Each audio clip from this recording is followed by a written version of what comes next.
শরীর হিসেবে নয়, বরং জীবনের অনিবার্য বহুমাত্রিক অভিজ্ঞতা হিসেবে দেখেছেন। পরবর্তী উপস্থাপনায় আমরা রবীন্দ্রনাথ ও নজরুলের রচনায় প্রেম কিভাবে রূপ পেয়েছে তা বিভিন্নভাবে দেখব।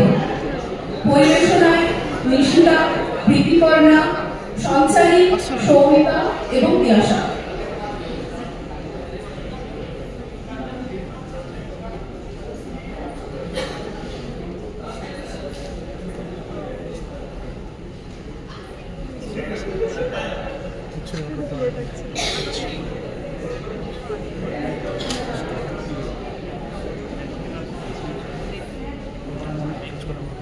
ছোট্ট ছোট্ট কৌতূহলগুলো সদ্য যৌবনে পা দেওয়া এক নারীর মনে চাঞ্চল্য সৃষ্টি করে। রঙিন হৃদয় তখন ডানা মেলে উড়ে যেতে চায় আলোকবর্ষ দূরে। মনে জাগে প্রথম ভালোবাসার শিহরণ।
জীবনের প্রথম প্রেমের পরশ মনের অকুলান গভীরে নিমজ্জিত করে রাখতে চাইলেও তা প্রকাশের এক দুর্বার আকাঙ্ক্ষা হৃদয়ের মধ্যে ধাবিত হয়।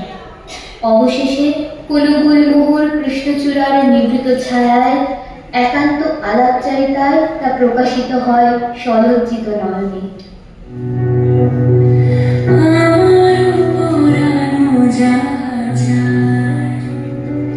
তুমি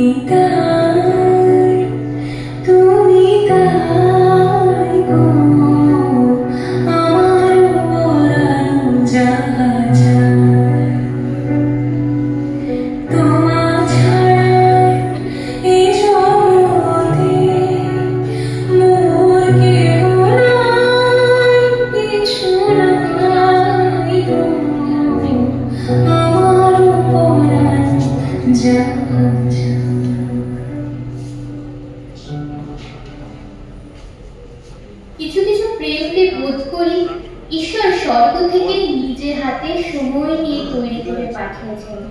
সেই সকল প্রেম পূর্ণতা পায়, কিন্তু সবার ভাগ্য তো সমান নয়।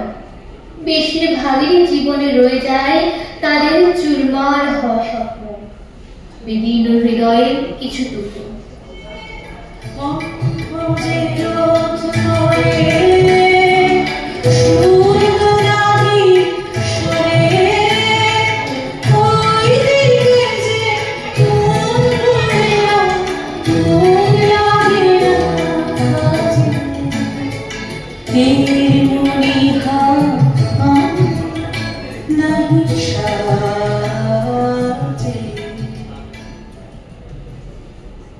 অগত্যা কালের অমোঘ নিয়মে তাকে শিখতে হয় সময়ের সাথে চলতে, নিজের জীবনে এগিয়ে যেতে।